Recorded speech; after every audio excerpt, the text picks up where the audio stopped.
Hi, welcome to Wasted Lunch, the perfect place to waste your lunch. I'm Paul McVeigh, and it is a beautiful, soggy, gray Tuesday outside. What's happening? What's going on? Wow. Got my tall mug of coffee and my smokes here. To keep me warm on this wintry style day. Watched a movie last night.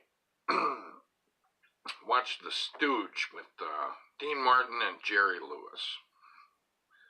Imagine there's not a whole lot of people, pardon me, watching the Martin and Lewis movies lately. I grew up with those movies. They were played on TV a lot when I was a kid. And they were old when I was a kid, but I remember them being on quite often. And back when I was a kid, if it was on TV and you wanted to watch a movie, you better watch it, because back before we had the VCR, you were at the mercy of the broadcasters and whatever was being broadcasted at the time. That's just what you had to watch. So I remember watching quite a few Dean Martin and Jerry Lewis movies. Now I got a set of Jerry Lewis movies, oh goodness, last week. And so I've been watching them every now and then, and one of those movies was The Stooge. And it's funny about the movie because the movie kind of predicts what ended up happening with Dean Martin and Jerry Lewis. In the movie, Dean Martin's trying to do a solo act thing, and his manager's telling him, you know, you're not cut out for a single act. You need somebody else. Martin's character is like, screw you. His character's name is Ted Miller. And Ted's like, trying to do it on his own, and he's just not resonating with his audience. Okay. It's not working out. Shift that camera over a little bit there. It's not working out for him, and so they bring along Jerry Lewis's character as a stooge. Wait, hold on. I got the names wrong. Bill Miller, I think was Dean Martin's character, and Jerry Lewis's character was Ted Rogers. And they bring him on as a stooge to liven up the act, and all of a sudden Miller becomes a success. But a big deal of it, great part of that is because Jerry Lewis's character comes on as a stooge and really makes him popular. And Miller ends up resenting Rogers. And, he's full of himself. And anyways, it's a comedy, but there is drama to it. It's more like a drama with comedy infused into it. There's, you got plenty of singing acts going on during the movie, which was, of course, par for the course with the Martin and Lewis movies. You got lots of song routines, a little bit of song and dance in there, which, like I said, was standard for the Martin and Lewis movies and movies of that ilk during that time, But it very much was a drama with comedy in it. It wasn't like some of their other later slapstick movies where it was just totally gonzo crazy. But let's see, I didn't say it. Let's see, time is about 12:01 Oven Standard. Forgot to announce the time. Damn, what's going on with me? But yeah, it was a good movie, but it was a dramatic movie with comedy in it. Let's see, we got Mike joining us. What's happening, Mike? I hope you're doing fantastic.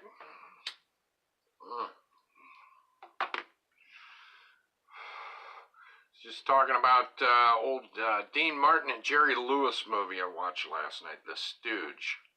Did you ever watch those guys? I talked about it before, and it's true, and that's why I'll talk about it again, I guess, because it's true. I remember being a kid, and like I said, if you wanted to watch movies and you didn't have a VCR before they were popular, you were at the mercy of the broadcasters. So if you wanted to watch a movie, you didn't give a shit what the movie was, you know, on TV. If you wanted to watch a film, you watched it on TV, unless, of course, you were going to the movie theater. Then, of course, you could choose what film you watched. But growing up in that era, in that situation, it I think expanded my mind, having to watch a lot of films that most kids today would never, ever watch because they've got so many choices. You can choose what you want to watch and when you want to watch it nowadays, but it wasn't always like that. So kids ended up watching a lot of stuff that they normally wouldn't choose to watch because there wasn't choices. So I think that helps, that helps people learn to appreciate different things. When you can't pick and choose, you got to find, you got to appreciate what you do have. And that's probably true about a lot of things. It's probably not just films. I see Davita's on here. What's happening, girl? Feel free to hop in and talk or chit chat if you feel like it. But yeah, I think that's not just movies. I think that goes across the board with all kinds of things, but I remember that from being a kid, watching so many different types of films. You found something to appreciate in them.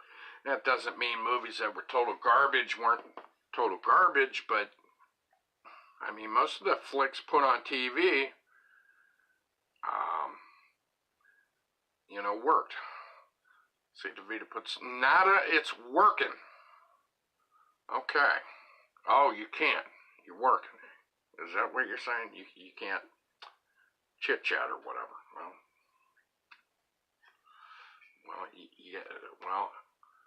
You got to do what some people do, and that's, because I know some of you guys and gals on here, I know some of you guys are cheating on your work with me online. So you got to be careful not to get your asses caught.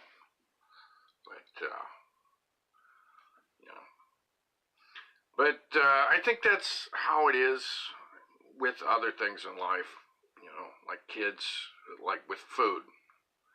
People who were brought up where, you couldn't complain about what there was to eat. You just had to eat it, and you learned to appreciate it.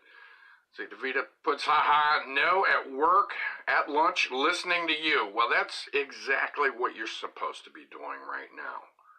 That is what this is all about, is wasting your lunchtime with me. It helps the digestive process. It's been proven somewhere. I don't know where, but, okay, I'm full of shit. What I'm saying is completely unfounded. There are no scientific studies to prove that wasted lunch helps with the digestive system. It's a bunch of malarkey that I'm pitching to you. All right, I'll be honest about it. But yeah, kids who grew up, my wife grew up in a family where you didn't bitch about what you ate. You couldn't complain, couldn't say, I don't like that. And so she has a palate that is much more receptive to a variety of foods than I have. I am a picky bastard. All right? I'm not going to bullshit you. I am very picky, and I always have been. Now, I didn't grow up with a silver spoon in my mouth, but, like I said, my wife can eat a variety of foods. She learned to appreciate to eat what the hell was in front of you. Whereas when I was a kid, I guess I just straight up didn't eat. But I was a weird-ass kid. I didn't like to eat. I didn't like to eat at all. But somewhere along the way, I learned to appreciate food, unfortunately.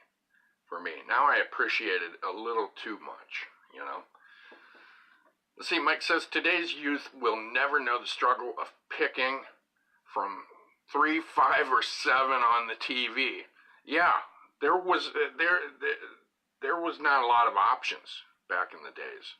And, you know, like, I mean, Dean Martin and Jerry Lewis were not new when we were kids. They were old then. You know, those were old-ass movies then. So, I mean, so I wasn't watching them because that is the first movie I would choose off the top of my head to watch as a kid. But I learned to appreciate them, you know, from there not being any options. Watched a lot of John Wayne flicks when I was a kid, too. Those were on quite a bit.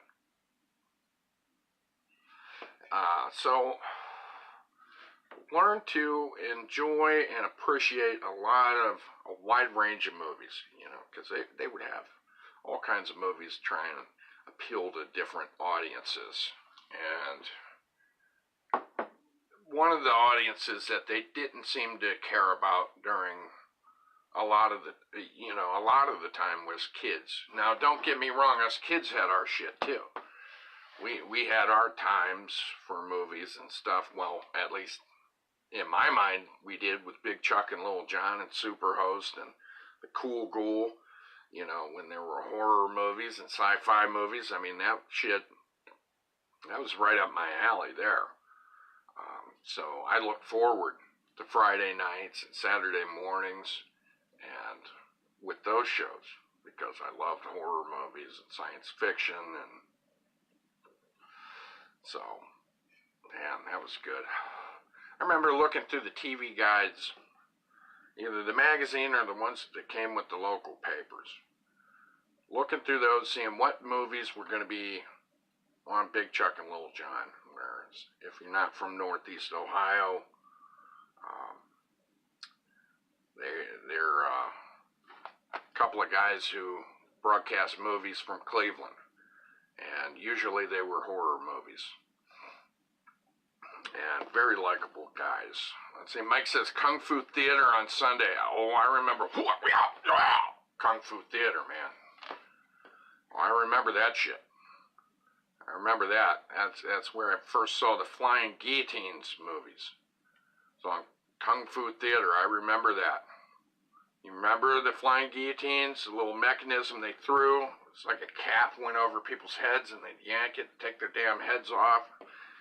And the bodies would be walking away with no heads and then falling over.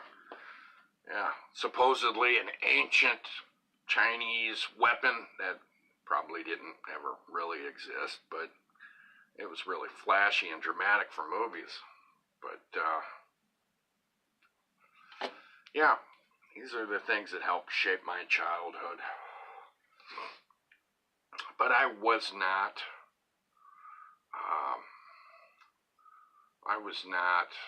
an obsessive TV watcher. You know, I didn't watch a lot of TV until the weekends.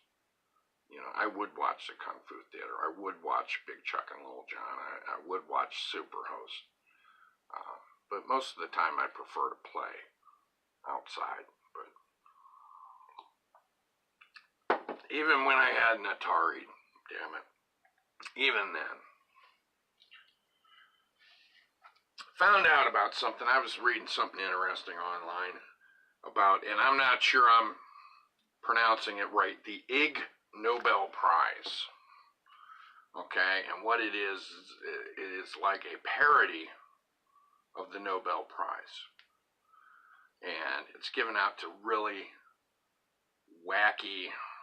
Here, let me just read it here. The Ig Nobel Prize is a parody of the Nobel Prize awarded every autumn to celebrate 10 unusual or trivial achievements in scientific research.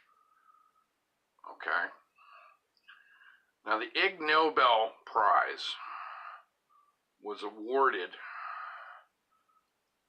to a scientific study. Okay. And I'm going to tell you what that scientific study was about right here. It was awarded to two surgeons who painstakingly assembled a study called, here we go. Rectal foreign bodies. Case reports and a comprehensive review of world's literature. Now, if any of that strikes you as strange, the rectal foreign bodies, it's because it is strange. Because what this report was on, this was a review of literature on foreign bodies recovered from patients' rectums. All right? So, yeah, that's right. We're going to get into ass talk. Ass talk here, guys. We're going to get to the bottom of this. So, it might throw you off. Might not be able to handle this. But these guys put together all this research of strange foreign things being in rectums of humans. Okay? Now, listen to this. Those case reports involve, among other items, 7 light bulbs. Friggin' light bulbs, guys. I think we lost Vita. I think I scared her off. Light bulbs, a knife sharpener, 2 flashlights, a wire spring, get this, a snuff box, an oil can with potato stopper. I don't even know what the hell a potato stopper is. Okay, I don't even know what that is. 11 different forms of fruits, vegetables, and other foodstuffs. Okay, that's not a surprise, you know. We've all heard about the cucumber ladies and stuff. But, you know, these are probably dudes, too. A jeweler's saw. What the hell was somebody doing with the jeweler's saw in their rectum? What? Why? I'm throwing up. Some of this stuff, I mean, wow. See, Mike says, I think Mythbusters proved the flying guillotine was a real thing. I'm gonna have to Google that. I have to Google that, Mike. Wow. Jeez. Okay, now, I just said a jeweler's saw. Now, here's another one. This one's interesting. Another thing found in a human rectum. These guys, I guess, culled through medical reports and compiled all these things, okay? So here's right after. Mike says the show's going in the shitter. Yeah, well, now, here's the thing, though. Here's the thing, Mike. This is not, you know, this is not to be dramatic. This is science here. This is real science, okay? Now, after the jeweler saw, here's another thing found. A frozen pig's tail. A frozen pig's tail. I'm not making this stuff up. I'm not making it up. And I'll give you the names of these doctors here in a second. Okay. Frozen pigtail, tin cup, a beer glass, and one patient's remarkable ensemble collection consisting of spectacles, a suitcase key, a tobacco pouch, and a magazine. I mean, this guy had the magazine in there and the reading glasses and the glasses to look at. Oh my gosh. A magazine. A magazine. Let's see, the doctors David B. Bush and James R. Starling of Madison, Wisconsin were inspired by one of their own patients. Okay, a 39-year-old married white male lawyer, presented with a self-inserted perfume bottle in his rectum that he was unable to remove using various objects, including a back scratcher. Oh my gosh. Let's see, I'm straightening up the camera here. Oh my gosh, guys. Let's see, Mike says, this is no laughing matter. What the F is wrong with people? I don't know. And maybe it isn't a laughing matter, but I find it to be. Oh my gosh. I mean, this dude lost a perfume bottle in his rectum.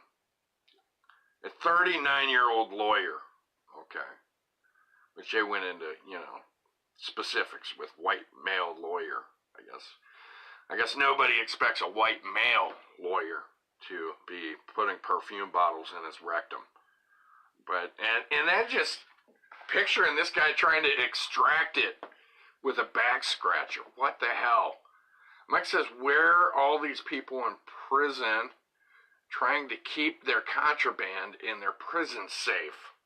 Yeah, keystring, isn't that what they call it? Keystring when the prisoners hide stuff in their rectum? What the hell? Yeah, I wonder how many of these cases are from prison. Apparently not this lawyer. Sean says, what the hell did I just come into? Well, Sean, I was reading about a medical report, a scientific report, a collection from various sources by a couple doctors of foreign bodies being found in human rectums. Okay, I'm just picturing this guy. What the hell made this guy think it was a good idea to jam a perfume bottle into his rectum? And then, it is funny that he's a lawyer, too. It is funny. Let's see, Mike says, run as fast as you can, Sean. Oh my gosh. Yeah. If this bothers somebody, well, too bad. It's science. It's science. I mean, that's just what we're talking about here in this reality. But what the hell possessed somebody to, and they mention that he's a lawyer. I guess that's, so we're supposed to figure, well, this guy should be intelligent. He should have some sense. And right there, guys, goes proof of my theory or law or whatever you want to call it, and that it doesn't matter how many degrees you have, you can still be a dumbass. I don't care. I don't respect titles like that. Doctor. I don't respect that shit. Mike says, I thought it was going to be a show about tapeworms. Maybe VHS tapeworms. I mean, they probably found those. I mean, but, so you got a guy, a lawyer, who decides it's a good idea to put a perfume bottle up his ass. And then trying to remove it with a back scratcher. that's, I'm sorry, this is gold. Let's see, Starling and Bush. Okay, that's these guys who compiled this shit. Explored medical archives. They found accounts of approximately 700 identified objects recovered from approximately 200 patients. So, 700 from approximately 200 patients. So that would average, over 2 per person.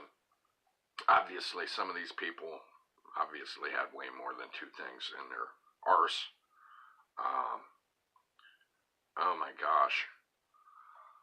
Let's see, Shunt says, I got on here and all I hear is white male lawyer shoves perfume bottle up his ass. Yeah, that's exactly what you heard. And, I mean, I don't know why these guys thought it would be helpful, but here we go. It says, they took note of a 1937 Kentucky medical journal. 1937, guys.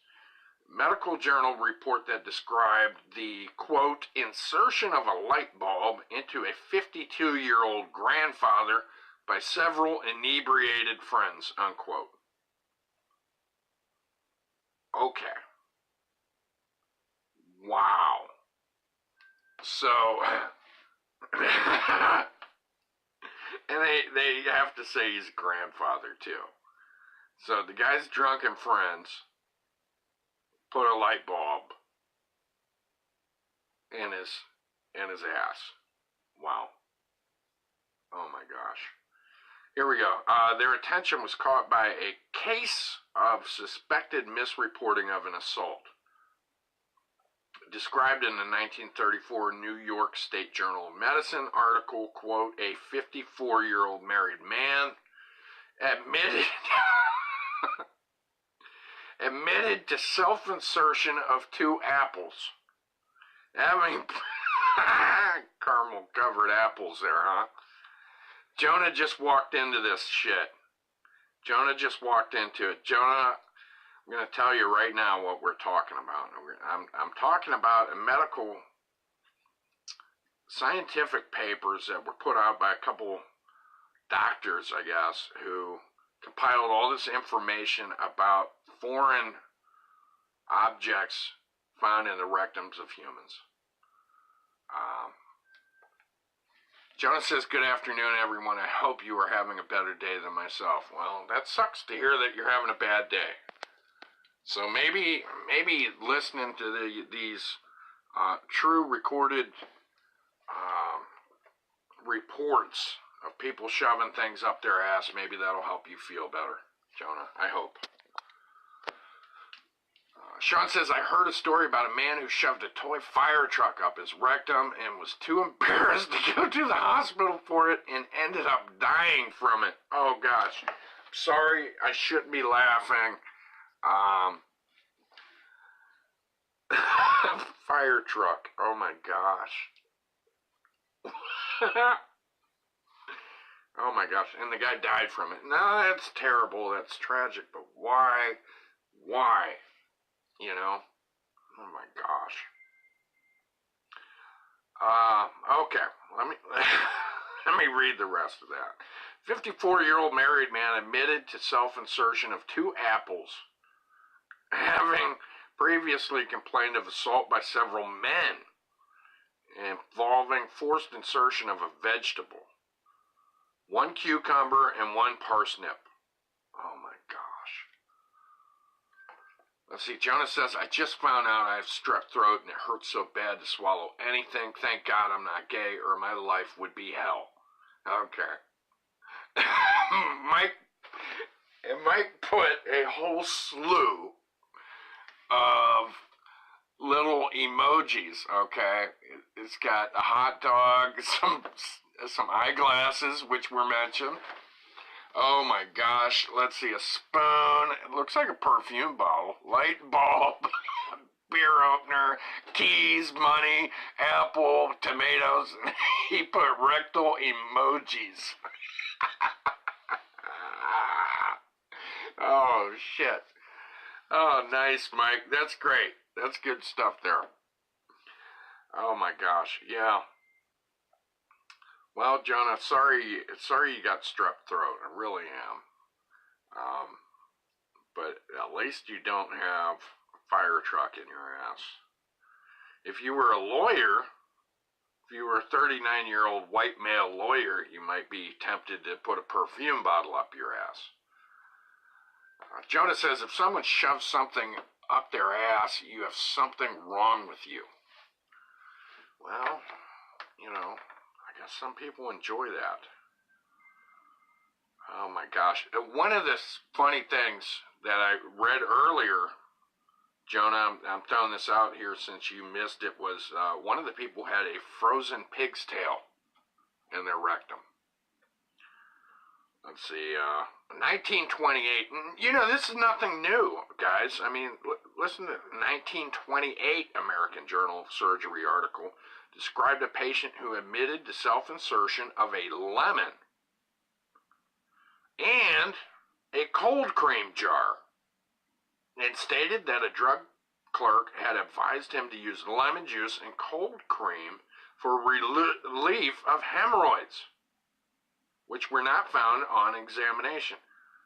Well, I don't think the guy meant to shove the lemon and the cold cream jar up his ass. You know, he probably meant to use it topically. Let's see, Jonah says, I heard of a guy who shoved a jar in his ass and it shattered. Oh, jeez. Sean says that's a horrible way to eat a pig. Mike says that's not how you make lemonade. Oh my gosh. Good stuff, guys. Good stuff. Oh my gosh. Oh. That's not how you... Horrible way to eat a pig, and that's not how you make lemonade. Beautiful. A 1935 report concerned a patient who presented with a broken broom handle, stating that he was using the object to massage his own prostate. So prostate massage is nothing new. Jonah put, eats the pig with his ass. A bunch of cheesy smiles. So prostate massage is nothing new under the sun. I mean, this guy used a broken broom handle. A service allegedly rendered twice a week by his physician when the patient had more money. Let's see, in 1932, the Illinois Medical Journal, these are some old-ass reports, described a patient who reported self-insertion of 2 drinking glasses for relief of itching. Oh my gosh. See, Doctors Bush and Starling extracted not just information but also practical advice, some of which, let's see, will be described in this on this website the next week. And this was, let me see what website this is. This was The Guardian. And the title of it is Anal Probe Finds Parsnips and Pig's Tails. Let's see. I missed a few comments, guys. Mike says, sounds like inspiration for South Park's Martha Stewart episode. I missed that one. Well, I don't really follow South Park, so no wonder I missed it. See, Jonah says you could be like Steve-O from Jackass and chug a beer with your ass. That sounds dangerous. Sean says, what is a prostate massage? Well, Sean, a prostate massage is a massage that is just that, to a person's prostate. Now, from what I've read and heard, seen on the internet, that mostly it's done rectally.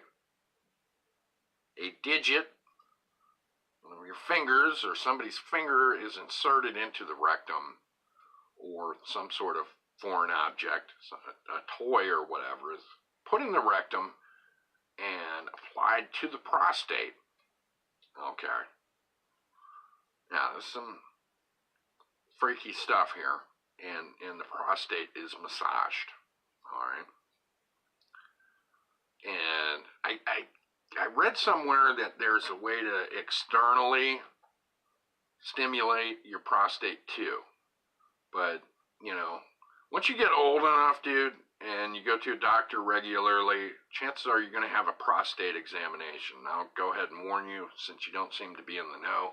The doctor will check your prostate through your rectum with his finger. All right, that's how it works. So you might as well know that. Sean says, I don't think the best way to do it is with a broken broomstick, which I'm sure you meant broomstick. I had to read it like that. Sean says, I bet you this guy loves prostate exams. Oh, I'll bet. Oh my gosh. Yeah, I think Davida was on earlier. Okay. And I think the whole subject may have driven her off. I don't know. Or maybe she just had to go back to work, but I think maybe I scared her off with this, because the second I started talking about this stuff, she disappeared. Her ass was gone. So I don't know. I don't know if the whole subject scared her off or not. But, whoa. Gosh, yeah. Jonas says, prostate exams sound horrible. I would hate having a man shoving his finger in my ass as well. I hope it's a finger. Well, let me tell you something. This is what my great-grandpa told my dad about prostate examinations. He said, I went in to get my prostate examined, and I had to drop my britches and underpants and had to bend over the bed thing or whatever. And he said, I just made sure that when the doctor was giving me a prostate exam, he said, you know, he rested one hand on the bed. He said, I just made sure that I didn't see both his hands around me when it happened. You know, I just kept an eye on both of his hands. So, but yeah, that's what they do. I mean, it sounds disgusting or whatever, and which it is, you know, but the idea of having something wrong, prostate cancer or something like that, or a tumor on there, and it not being found while it is still new is not good either. So, as nasty as it sounds, or maybe you can get a woman doctor, you know. I know there's a couple doctors out there I've heard from, dudes around this area, in the Stark County, Ohio area. I guess there's some decent looking female doctors, so if that's what you'd prefer, I'm sure they're out there. You'll find them. But, you know, so as nasty as it sounds, it is something that, you know, eventually you should have done, you know, just for your health.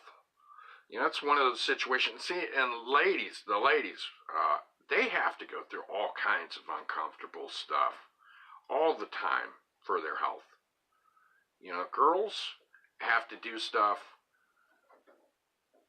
all the time that is a major invasion to their privacy and personal, their bodies, for examination and medical reasons. You know, us guys, we're pretty damn lucky, so we shouldn't bitch too much about it.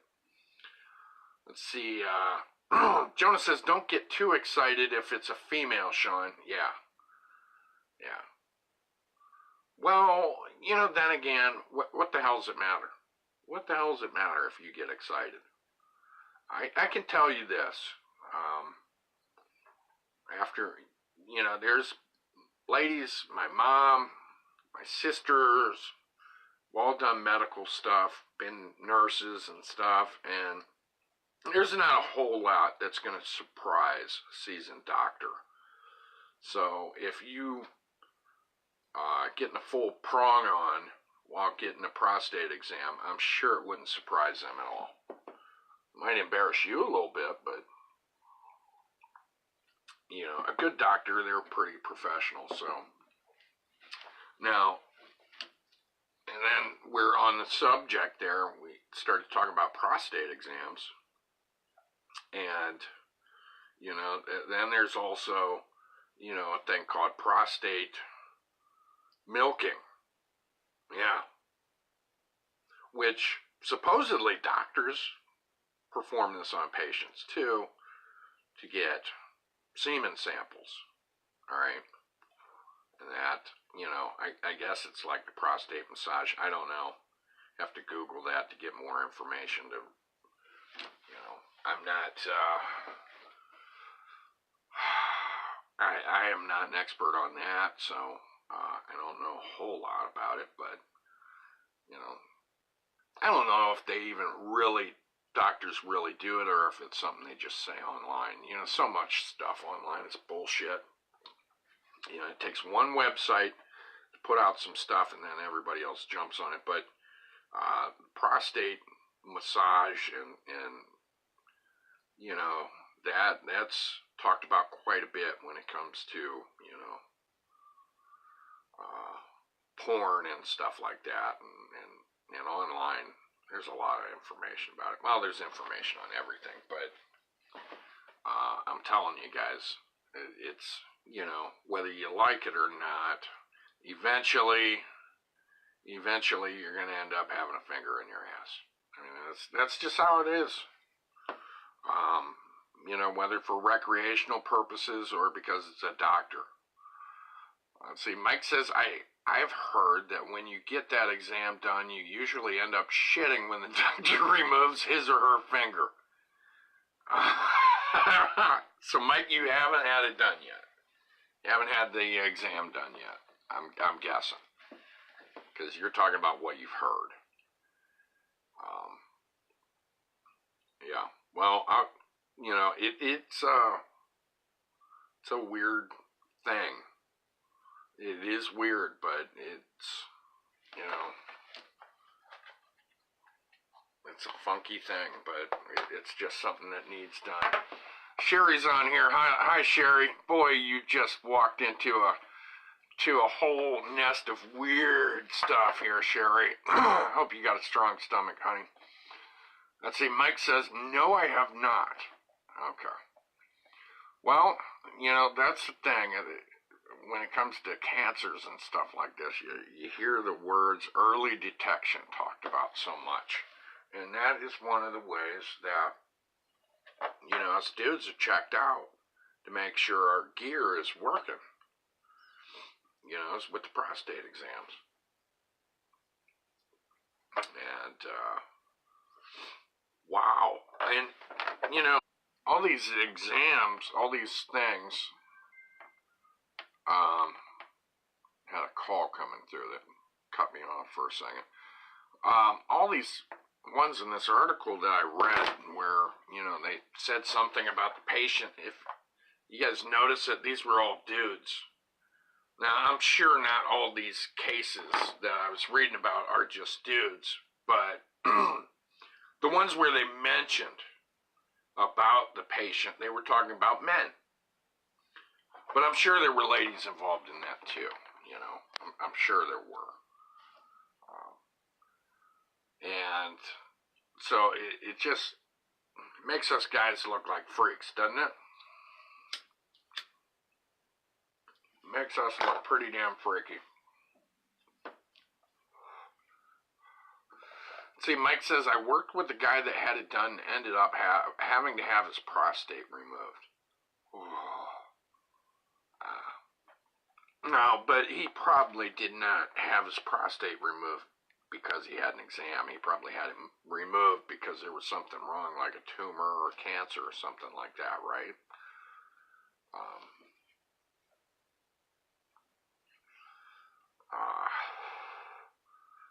Yeah. I mean, I imagine that's not why. Let's see. Mike says, and he said that now he has a problem with performance. Well, I would think you would. Isn't the prostate a big part of your ejaculation? You know, isn't that a big part of it? See, Matt's hopping on. Matt's a peeker. Matt, we're talking about prostates of all things. Mike says, yes, he had cancer. Okay, so, all right.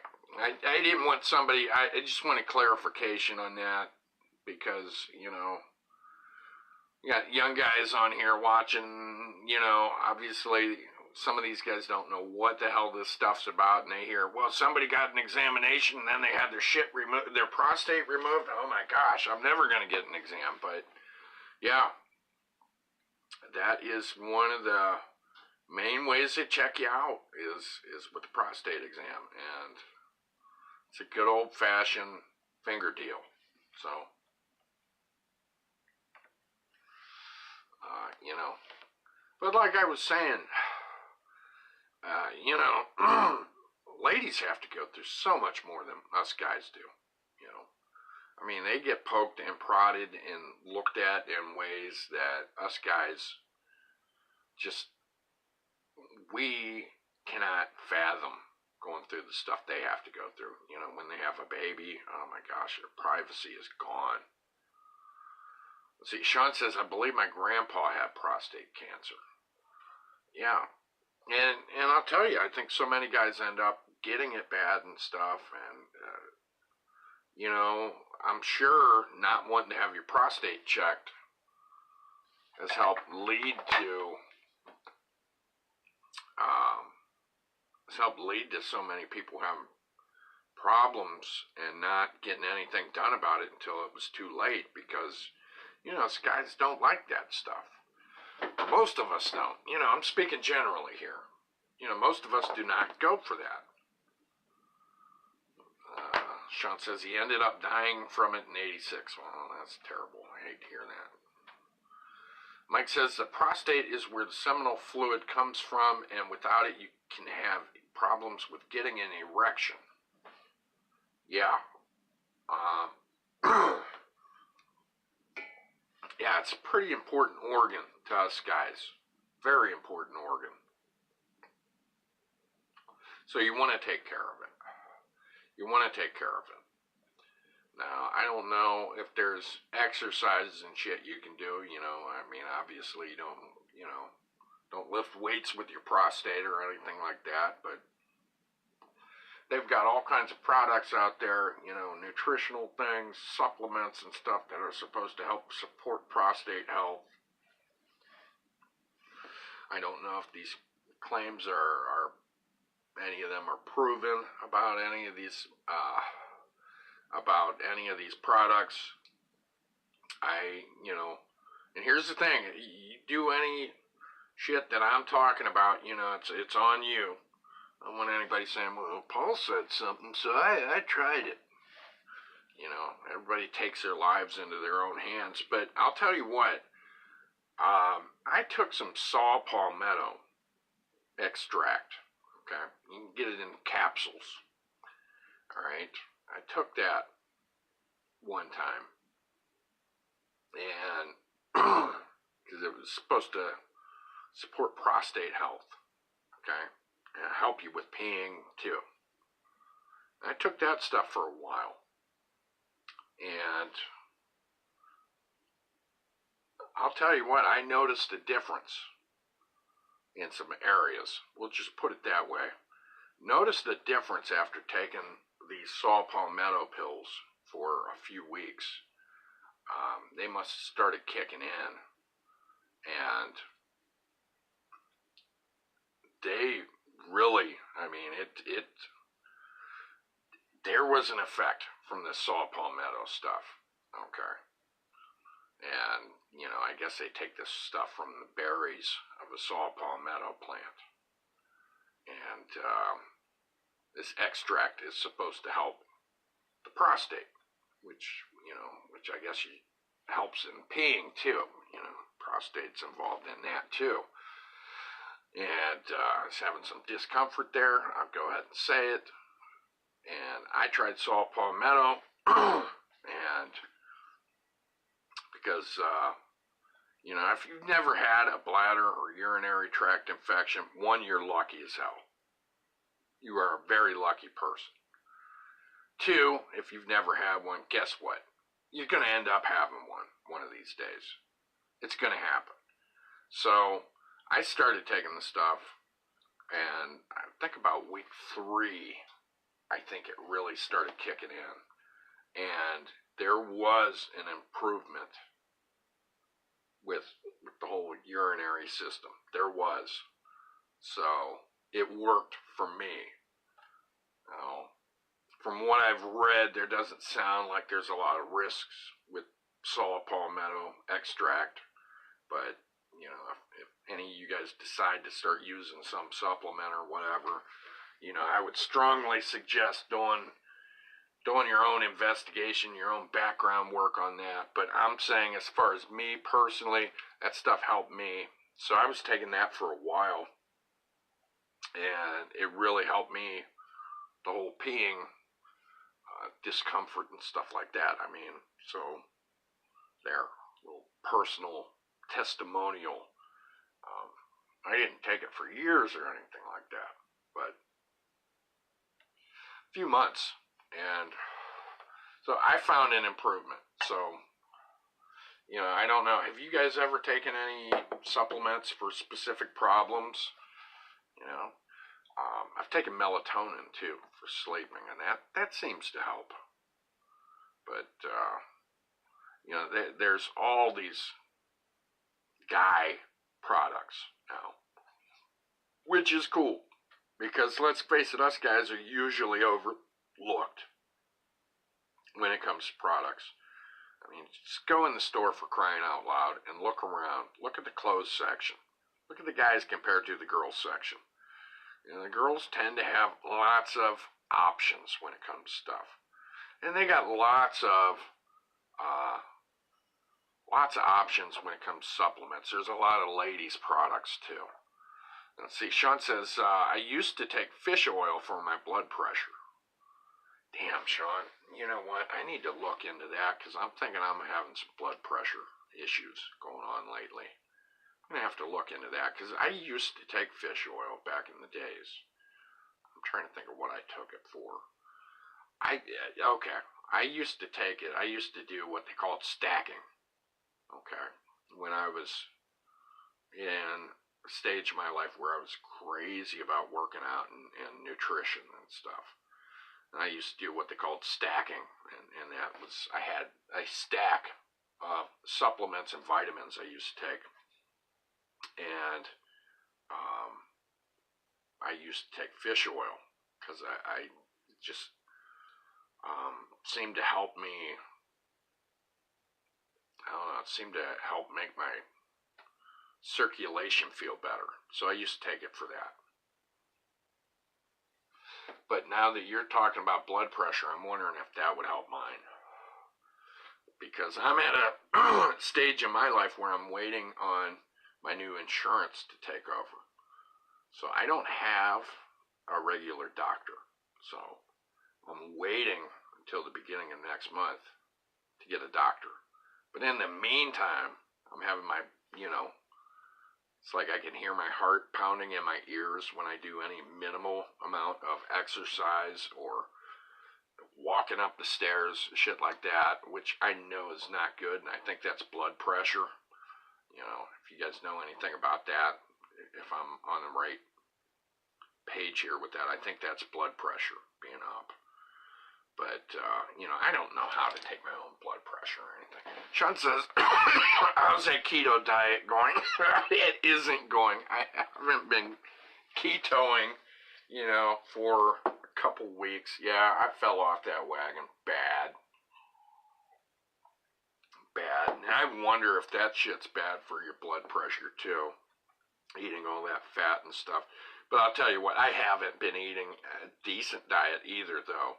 I might have fallen off the keto, but it wasn't because I switched over to some diet. No, I fell off the wagon, and now I'm just eating freely, which I shouldn't be, which I don't need to be doing. I should be watching what I'm eating, but I'm just watching it go right into my mouth and down my throat. That's how I'm watching when I eat, which I shouldn't be doing, but... So did, Sean, the fish oil, did that seem to help with your blood pressure thing? Like I said, I've taken saw palmetto. Okay, when I had issues with the bladder and whizzing, had some problems with that stuff, and it helped. It really did. Sean says, yeah, it helped. Okay, well, dude, I need to look into that because, I need to do something, and I know smoking's terrible for me. I know it's terrible. So many things, blood pressure, lungs, and all that shit, but let's face it, right now it does not look like Paul's about to just crush up his cigarettes and throw them in the garbage. I'm not feeling like that right now, unfortunately, but let's see, saw palmetto, I took that. I used to take all kinds of vitamins and shit. I thought there was something else I took for prostate health. Supposedly pumpkin seeds are good for your prostate. The fats inside of the pumpkin seed are supposed to be good for your prostate. I don't know if that's true or not. I've just read that from several different sources, online, of course. So who knows what the truth there is in that. But pumpkin seeds is supposed to be good for a prostate, too. But these are things where, if they don't concern you now, chances are, being a dude, you're going to end up being concerned with this stuff at some point in time. But yeah, I used to take fish oil. Oh, man, I I used to take this bee stuff, bee pollen. I can't even remember why the hell I took it. I can't remember why. But I used to have this bee pollen extract, or shit, and it was yellowy and tasted funny as hell. Okay, I had these edible pills one time, and then I think I had capsules of it. That was weird. But, I can't even remember what the hell I was taking it for. Yeah, I had a stack of things. I was taking zinc. I was taking this stuff that was supposed to promote joint health. Stuff that was supposed to help connective tissue repair itself, and all kinds of shit. I was really crazy about nutrition and working out and stuff for a while there. And, you know, which I wish I could get back into that nutritional, you know, obsession just a little bit, but not full blown like I was. I mean, I was idiotic about it. You know, I barely ever half-assed do anything. So when I was working out a lot and eating healthy, I mean, I was way overboard with it. I was working out too many hours, and you know, I was drinking almost 3 gallons of water a day in the gym for hours. I was obsessed with it. And you know, that's how I tend to get about stuff. I get obsessive. So, but, you know, it's hard for me to hit fine balance, you know, to just sort of get into things. You know, I tend to get way into things. So, but, anyways, wow, yeah. Prostate health. I'm sure there's some prostate cancer month too. There's probably some prostate day. You know, there's days for everything. You know, there's days, and there's these bracelets for everything. I wonder if they got a prostate bracelet for prostate health. If they don't have one, they should, and it should have a little rubber prostate dangling from it. You know, wouldn't that be cool? Your own prostate bracelet, you know, to bring about prostate health awareness. Would you wear a bracelet with a little prostate dangling from it, guys? Or gals? That'd be interesting. I'd like to see that. Oh, man. Yeah, there's probably a prostate day, you know. But, yeah, if you spend some time looking at those supplements, go to the Walmart there. Usually there's a little area where it's mostly just dude stuff. You know, because dudes are always looking for supplements to help them in the bedroom, you know, to be peak efficiency. A lot of people were really into that shit. And people were spending millions of dollars on these supplements. But like I said, I only have any experience with the one with the saw palmetto. It helped me for what I was dealing with. But wow, so went from foreign rectal bodies to prostate health. Well, I guess that's natural. That was a natural transition there, right? Wow. Let's see. 12:56. It's getting to that time where it's about time for me to wrap it up, guys. Hopefully this show has provided some food for thought, and hopefully those thoughts are not involving putting foreign objects into your rectums. That sounds dangerous to me. But, you know, so hopefully people don't get any bad ideas from this, you know, and start hurting themselves. I can't be held, I won't be held accountable for that if people start, you know, putting snuff bottles in their anus. Jeez. Oh. But yeah, it's getting about time I wrap it up and get off of here and go do something productive. But I hope everybody has a fantastic day. I hope everybody has an awesome Tuesday. And come back on on here. Do Wasted Lunch again tomorrow, noon-ish. And hopefully have another fun topic to talk about. So I'm going to wish you guys a fantastic day. I'm going to hop off of here, try and make myself a better self than I was yesterday. And stay out of trouble. Take care. Have fun. And I'll see you later. Bye.